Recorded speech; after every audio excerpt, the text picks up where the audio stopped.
Halo semuanya, perkenalkan nama saya Glaudia Jennifer Tanamaltan, dan pada hari ini saya akan membawakan materi mengenai non-steroid anti-inflammatory drugs atau NSAID. Pertama yaitu definisi dari NSAID atau obat antiinflamasi non-steroid, yaitu suatu kelompok obat yang berfungsi sebagai antiinflamasi, analgetik, dan antipiretik.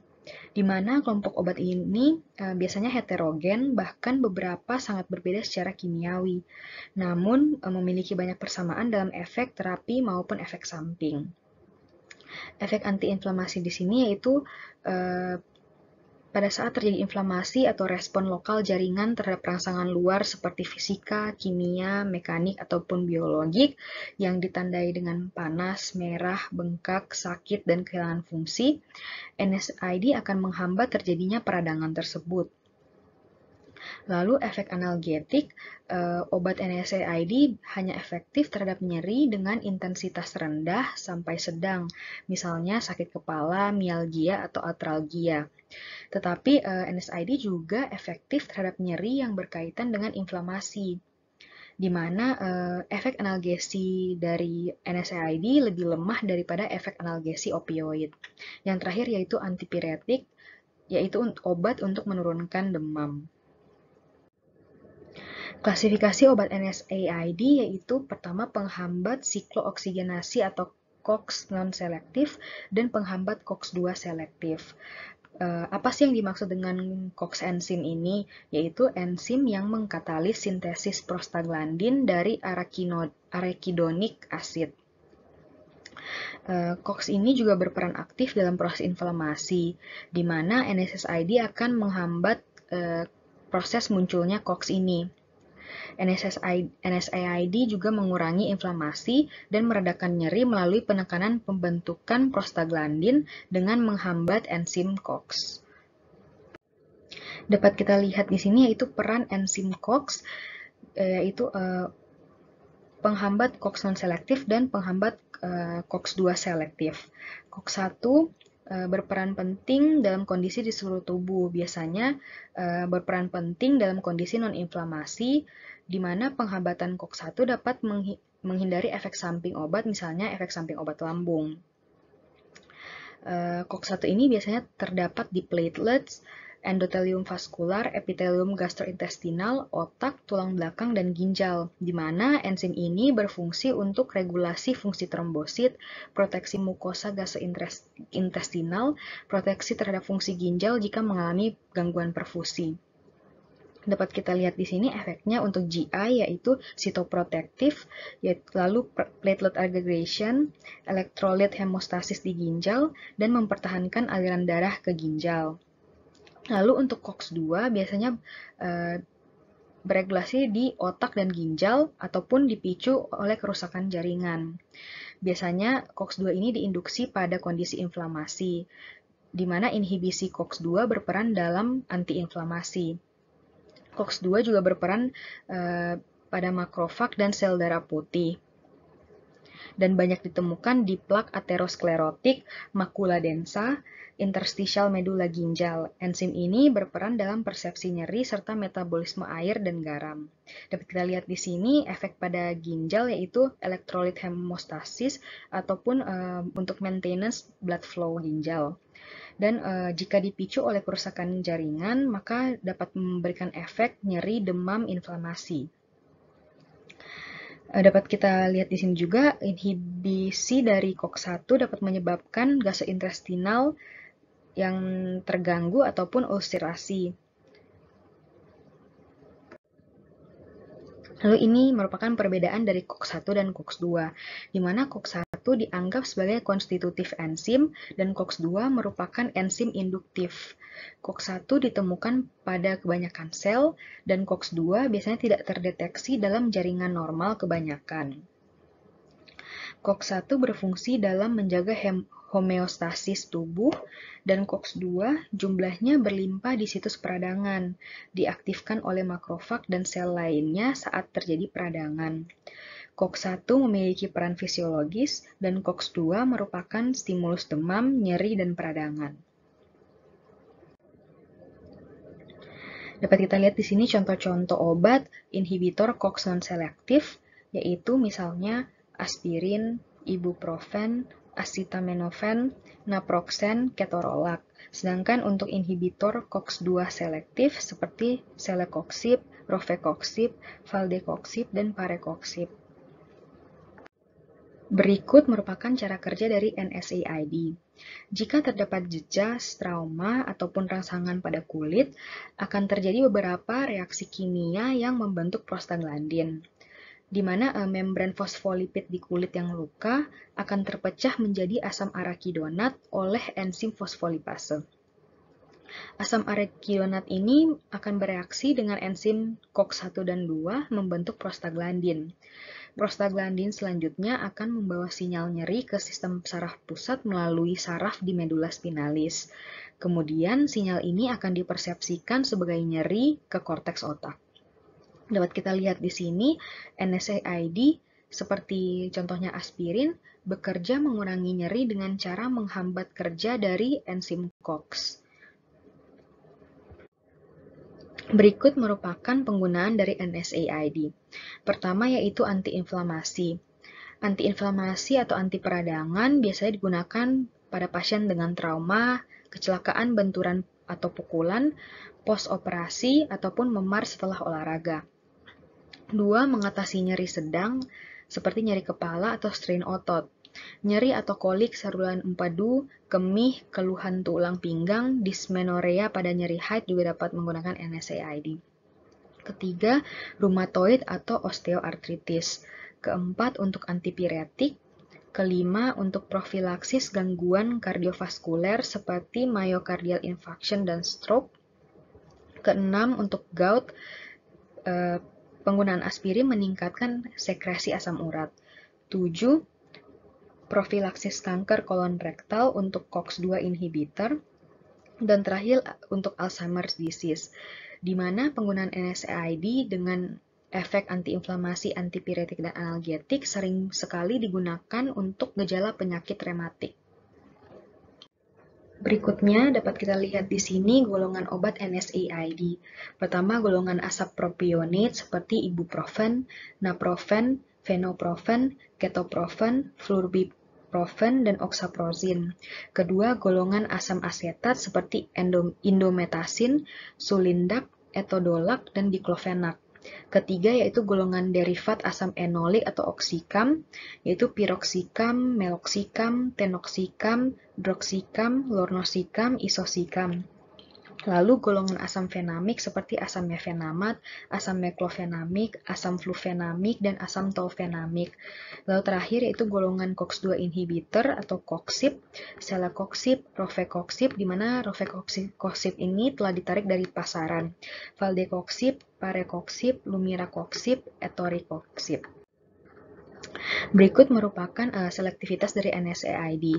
Dapat kita lihat seperti pada COX-2 selektif, contohnya celecoxib, di mana mempunyai efek meningkatkan resiko kardiovaskular dan menurunkan resiko efek samping gastrointestinal. Lalu untuk semi-selektif seperti meloxicam, diklofenak, etodolac, indometasin, piroxicam, nabumeton, sulindac, di mana meningkatkan afinitas COX-2 tetapi tetap menahan aktivitas COX-1. Juga peringatan untuk penggunaan pada resiko kardiovaskular. Lalu di sini ada ibuprofen dan naproxen merupakan NSAID non-selektif, di mana memiliki efek menurunkan resiko kardiovaskular dan meningkatkan resiko efek samping gastrointestinal. Dan aspirin NSAID non-selektif irreversible dengan efek kardioprotektif pada dosis rendah dan meningkatkan resiko efek samping gastrointestinal. Berikut saya akan mencoba membahas sedikit mengenai aspirin atau salisilat, merupakan obat antiinflamasi atau analgesik standar, paling banyak digunakan dan merupakan obat yang bebas dijual. Efek pada pernafasan yaitu merangsang pernafasan dengan menaikkan konsumsi oksigen dan menaikkan produksi karbon dioksida. Efek urikosurik yaitu dosis pada 1-2 gram per hari menghambat, sedangkan dosis lebih dari 5 gram per hari menaikkan ekskresi asam urat. Efek pada darah yaitu perpanjangan masa perdarahan, efek pada hati dan ginjal, hepatotoksik berkaitan dengan dosis, dan menurunkan fungsi ginjal pada hipovolemia. Efek saluran cerna yaitu iritasi lambung sampai dengan pendarahan. Efek lainnya yaitu pencegahan trombus koroner. Berikutnya yaitu paracetamol atau acetaminophen, terutama digunakan untuk efek antipiretiknya, efek antiinflamasinya rendah, indikasi terutama untuk antipiretik dan analgetik. Dosis biasanya untuk dewasa 300-1000 mg per kali, maksimal 4 gram per hari, dengan efek samping obat, intoksikasi hati, yang akan berubah menjadi nekrosis hati. Ketiga itu piroxicam, merupakan NSAID non-selektif. Dia menghambat migrasi leukosit polimorfonuklear atau PMN, mengurangi produksi oksigen radikal, dan menghambat fungsi limfosit.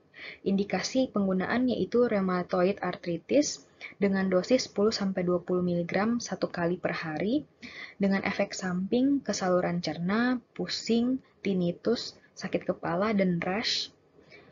Dan bila diberikan pada dosis lebih dari 20 mg dapat menyebabkan ulkus peptikum dan pendarahan. Berikutnya ibuprofen, merupakan derivat asam fenilpropionat, memiliki antiinflamasi yang rendah dibandingkan aspirin. Dosis untuk analgesik 200-400 mg dan untuk antirematik 400-800 mg. Dosis hariannya 1200-2400 mg. Lalu kita akan membicarakan tentang efek samping dari NSAID. Pertama, pada saluran cerna, menyebabkan mual, muntah, nyeri lambung, gastritis, ulcer peptikus, perdarahan lambung.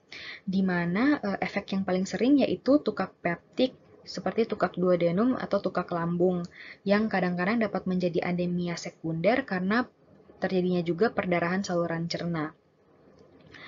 Efek samping ini disebabkan oleh blokade sintesa prostacyclin dan kehilangan fungsi perlindungan terhadap lambung. Terjadi pada penggunaan sistemik dan rektal.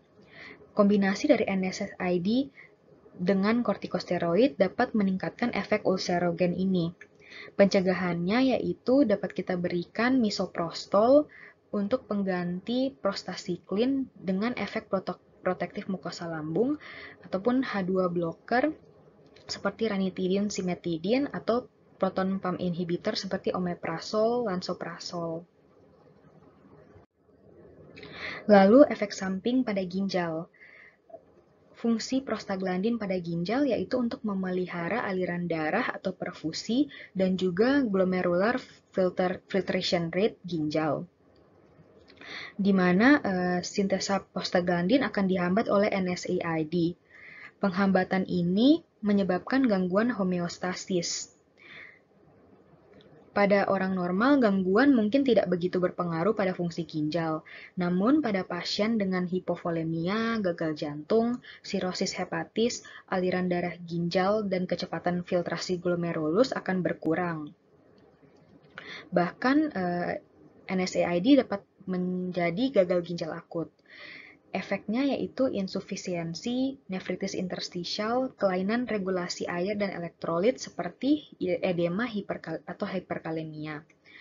Di mana penggunaan endometasin pada lansia juga dapat menimbulkan nefritis yang irreversibel. NSAID juga menurunkan efek dari diuretik.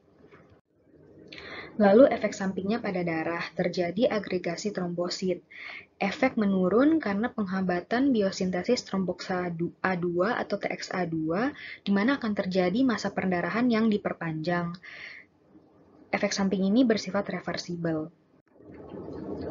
Lalu efek-efek samping lainnya, pertama pada kulit, kita dapat melihat ruam dan urtikaria, bronkokonstriksi pada pasien asma yang hipersensitif terhadap NSAID, sentral terjadi nyeri kepala, pusing, tinnitus, termangu-mangu, susah tidur, depresi, ataupun gangguan penglihatan.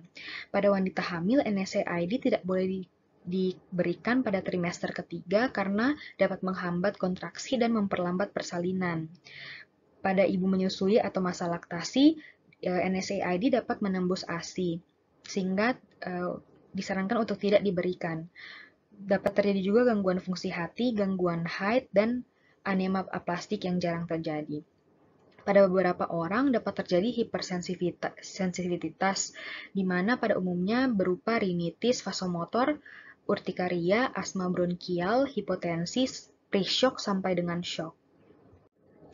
Lalu berikutnya yaitu membahas interaksi dari NSAID dengan obat lainnya. Pertama, NSAID yang digunakan dengan antikoagulan, heparin, obat trombolitik, ataupun asam valproat dapat memberikan efek perdarahan yang meningkat. Kedua, yaitu penggunaan NSAID dengan kortikosteroid dapat meningkatkan efek ulcerogen. Ketiga, yaitu penurunan dari efek diuretik dan antihipertensi. Dan keempat, yaitu kenaikan dari resiko hipoglikemia. Terakhir, saya akan membahas tentang kontraindikasi dan perhatian penggunaan NSAID. Pertama, pada pasien tukak lambung dan perdarahan gastrointestinal. Kedua, pada pasien dengan hipersensitivitas terhadap NSAID. Ketiga, yaitu penderita asma. Dan keempat, yaitu pemakaian harus berhati-hati pada pasien dengan kardiovaskular, ginjal, atau hati. Di mana penggunaan NSAID pada pasien dengan hipertensi harus dilakukan secara hati-hati karena NSAID menurunkan efektivitas dari obat antihipertensi sehingga tekanan darah dapat menjadi tidak terkontrol. Jika pemakaian NSAID tidak dapat dihindari, ada obat antihipertensi yang tidak berinteraksi dengan NSAID seperti golongan kalsium channel blocker, sehingga penggunaan NSAID pada pasien hipertensi masih dapat dipertimbangkan. Demikian presentasi saya, terima kasih banyak.